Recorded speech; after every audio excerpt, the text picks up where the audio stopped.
Welcome to PLUSone, the monthly series where I take a look at the free PlayStation Plus games and help you decide if they're worth downloading and playing. After all, the games may be free, but your time is valuable. After May's rather controversial lineup, Sony seems to have kicked it back into gear with one of the strongest lineups in recent memory, technically even including 3 free games instead of 2.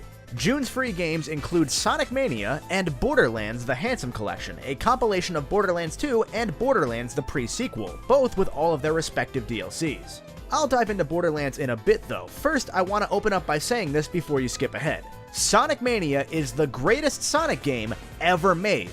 I'm going to repeat that one to make it absolutely clear. Sonic Mania is the best Sonic game of all time. You should not sleep on this game. This 2017 platformer was made by a group of independent developers rather than Sega's usual Sonic team, and development was led by a man named Christian Whitehead, who has gone from Sonic fan to Sonic fan game creator all the way to working on official Sonic games today. In a world where fan games are taken down practically every week by Nintendo, that's a testament to Whitehead's talents. Because of this, Sonic Mania takes this by fans, for fans mentality, including so many little nods to the series' history that even a more casual Sonic fan like me can't help but smile. If you've never played a Sonic game before, how?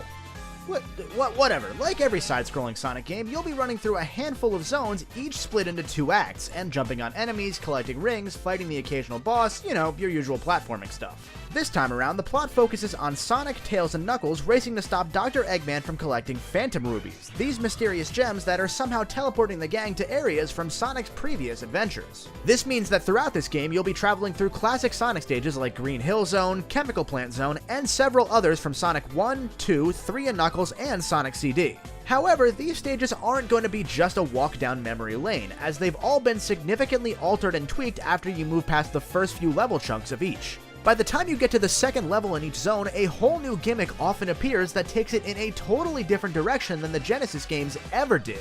For example, the second act of Chemical Plant Zone brings bouncy jelly pads into the mix, and other levels include mashups and references to levels and games from throughout Sonic's history.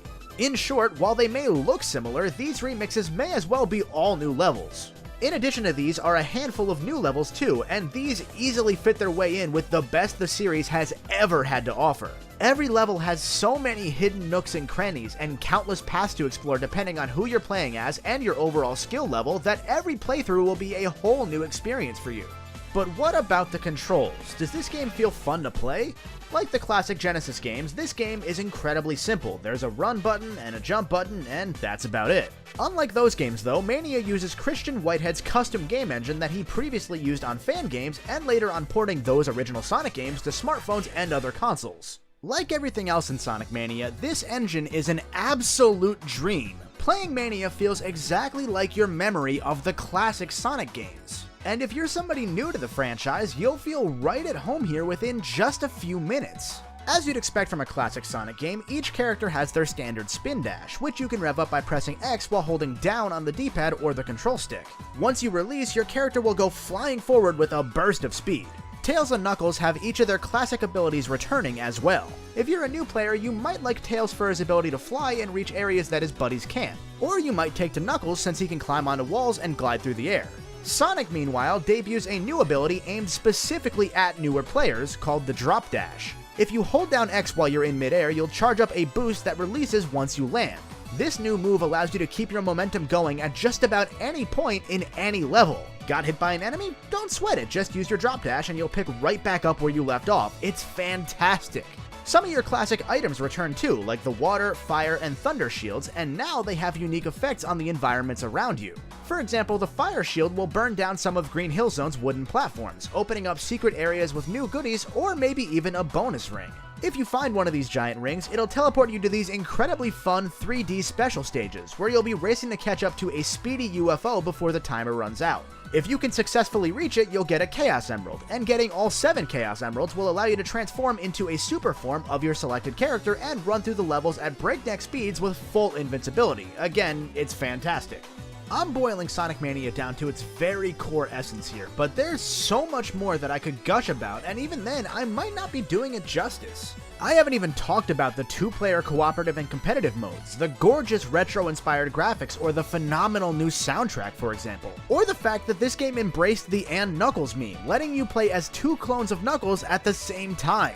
Sonic Mania is an absolutely superb experience, even if, and maybe especially if, you're not a fan of the blue blur yet. The game acts as both a greatest hits of the classic Sonic games and a new beginning, showing that the future is hopefully bright for the series. Mania is one of my favorite platformers out there. I'll start it up every now and then just trying to play 1 or 2 levels and I'll end up beating the game in one sitting. No matter how much I tell you how fun this game is though, you really do have to experience it for yourself. So if you're even remotely a fan of 2D platformers, plus one Sonic Mania to your collection, you won't regret it. The game's not even half a gigabyte in size, and it'll provide you with 4 to 6 hours of fun on your first playthrough alone. And if you're anything like me, you'll probably go right back in for more with another character as soon as you're done. If you're a big enough fan of the game, there's even a $5 Encore Dlc Pack, which brings in 2 more playable characters that maybe 3 of you would recognize from Sonic's very early history, along with slightly remixed levels and boss fights, and it expands the 2-player race mode to 4 players. It's well worth the buy, and so is Sonic Mania at $20 in case you're watching this after June and the game is no longer free. For you trophy hunters out there, Mania doesn't have a platinum and there aren't too many trophies to begin with, but considering it's a very classic styled game, that shouldn't be all that surprising. I'll say it one more time, this is the best Sonic game ever made, and it's such an incredibly fun time that I think just about any of you watching this video will enjoy it if you give it a shot. Okay, with that out of the way, let's talk about the game that more of you are probably here for, Borderlands: The Handsome Collection. Released in 2015, this 35GB package contains the PS4 remasters of the 2 most recent Borderlands games. 2012's Borderlands 2 and its 2014, the title speaks for itself, Borderlands: The Pre-Sequel, which acts as a sort of sequel to Borderlands 1 while filling in the gaps that lead into 2. If you've never played a Borderlands game before, frankly, I'm just as surprised as those of you that haven't played a Sonic game. But anyway, these games are first-person looty-tooty point-and-shooties with a heavy emphasis on cooperative play. If you're playing alone, you probably won't like Borderlands. I know I didn't when I first tried the series almost a decade ago. Coming back to it with buddies though, it's a totally different ballgame. In either of these games, each of you will pick one of 6 different playable characters and begin an adventure either through the wastelands of the planet Pandora for Borderlands 2, or in space and on Pandora's moon in the pre-sequel. Every character has its own class type, with a specific gameplay focus and progression trees. From an assassin who can focus either on sniping or on close-range combat, to the Mechromancer who can send out a giant robot to wipe the floor with your foes. In the pre-sequel, you can even play as Claptrap, one of those annoying little robots that often help guide you through the games. Really, your choice will come down to preference. Either way, there's going to be a lot of shooting, a lot of gore, and a lot of butt jokes. As you complete different missions, you'll unlock new perks for your chosen character, and even an account-wide set of perks that will beef up any other characters that you play as on the same profile. The missions aren't really that much to write home about most of the time though. It's the same sort of basic co-op shooter style that you've probably seen in other games like Destiny. Go to an area, shoot the baddies, maybe pick up a quest item, and then go back for your reward. What's really convenient here is that everything that you earn from a mission is duplicated for every member of your team, and every dollar that you find out in the field is also given out that way. The Borderlands series really thinks of everything when it comes to making the game a blast in co-op, all the way down to 4-player local split screen or 4-player online drop-in drop-out play. Hell, you can even transfer your old characters over from back on the PS3 if you've still got the saves. Kudos to Gearbox for including that. The highlight of the missions in either game is usually the dialogue, which is, to say the very least, insanely over the top. I would argue above all else, these games are so fondly remembered today because of the crazy character moments they provide. From hilarious missions in the pre-sequel where a dead guy asks you with his dying breath to call somebody a dick, to 2's villain Handsome Jack talking about a diamond pony that he bought and named Butt Stallion, the humor here is pretty hit or miss, at least in 2. From what I've played of the pre-sequel though, the game is essentially just set in Space Australia, and that's as amazing as it sounds. I found the more character-based jokes in the pre-sequel to be much funnier than 2, which felt more like a product of its era with how over-the-top and random it tries to be. Either way though, much of this was background noise to me, because I just can't bring myself to care about these stories that much. The other meat of this game's missions come in the form of the millions upon millions of weapons that you can obtain and use. These weapons are split into your usual gun classes, your pistols, shotguns, snipers, rocket launchers, and so on, but are procedurally generated. You might find a rare sniper with a fast fire rate and bonus shock damage, or a shotgun that fires all of its shots at once and lights enemies on fire. The possibilities are almost endless. Again though, there's a little bit of give and take here, because the guns in Borderlands don't always feel super fun to use. The procedural generation means that many weapons don't have that satisfying kick to them, so you've really got to pick out the ones you like early and hope you keep finding fun weapons as you progress, or else you'll be stuck choosing between a gun that you like that's now incredibly weak, or a much stronger gun that just doesn't feel that fun to shoot. In fairness though, it's not often that you won't have at least half a dozen weapons in your inventory, and you find weapons like candy anyway, so it's usually not an issue. But in games with 6-year-old shooting mechanics, you've got to seek out your own fun a bit here.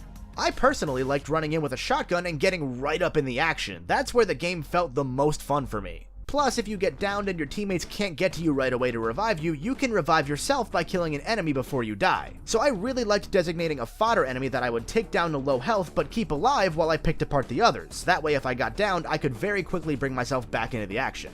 Not that death is a huge hindrance, of course. Checkpoints are very plentiful and you'll only lose some money by respawning, so you'll be right back in the action just about immediately. My biggest complaint with these games is probably the UI. I don't really like the tiny mini-map in the upper right-hand corner or the way the inventory is laid out.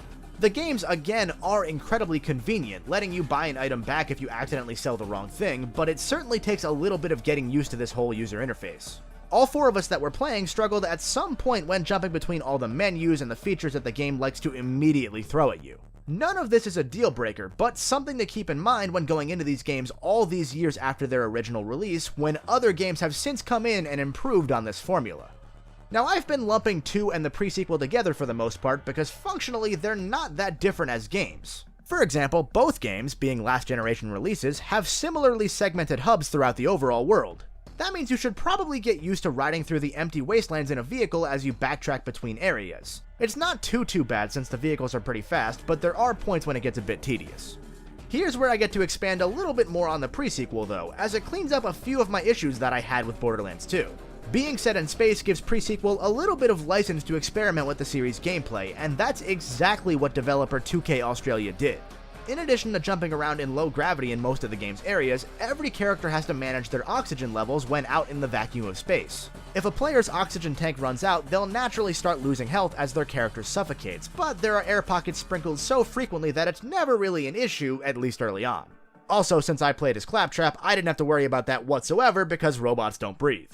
Instead, I would just burn my oxygen tank to extend my jumps or more quickly revive my partners. These little twists, along with what I felt was slightly stronger gunplay and much stronger humor, make me put this one over Borderlands 2 if I had to pick a favorite right now.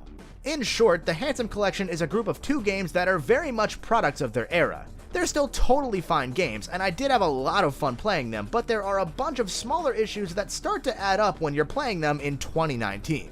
But do keep in mind that none of these small issues stopped me and my buddies from putting probably a dozen hours into the games over just the past few days. I even went back to the beginning of the game with a new character twice to start over when another buddy joined into the fray after I had already begun. These games just have that satisfying feedback loop and that it factor that keeps you saying one more mission even if the humor, the story, or the dated gunplay may not totally satisfy you. And considering that both games come with every DLC expansion and even a rumored new expansion for Borderlands 2 to tie into the upcoming 3rd game, there are dozens upon dozens upon dozens of hours that we've still got to tackle in the coming months. If you're a trophy hunter, be prepared for the long haul on this one, that's for sure. In spite of all the smaller issues I've had, I think this is probably going to be my group's go-to co-op game for a long time. If you have a crew ready to play it, definitely give Borderlands the Handsome Collection a +1 to your collection. Even if at worst you find the same little nitpicks that I do, you'll probably enjoy the game at least as much as I have, which is to say, a good amount. Really, these issues I've got are more something to keep an eye on for Borderlands 3. If that game fixes these issues later this year, you'll probably end up playing something with Borderlands in the title for the next 12 months or more. And if you're watching this after June and the Handsome Collection is no longer free, it goes for $60 on PSN or about $20 in stores. If you've got at least a couple friends that will reliably play with you, you're gonna get more than your $20 worth for sure. For now at least, that seems to be it for June 2019's free PS Plus games, folks. In my opinion, this is one of the best lineups that I've had the pleasure of covering since I started PLUSone back in 2017, and that's very high praise. And if last year is any indication, we might get an E3 surprise, but since Sony's not even at E3 this year, I would probably doubt it. Make sure you let me know what you think of this month's games and what games you want to see next month in the comments down below, and while you're down there, don't forget to like the video and subscribe for more if you haven't already. As always, stay golden.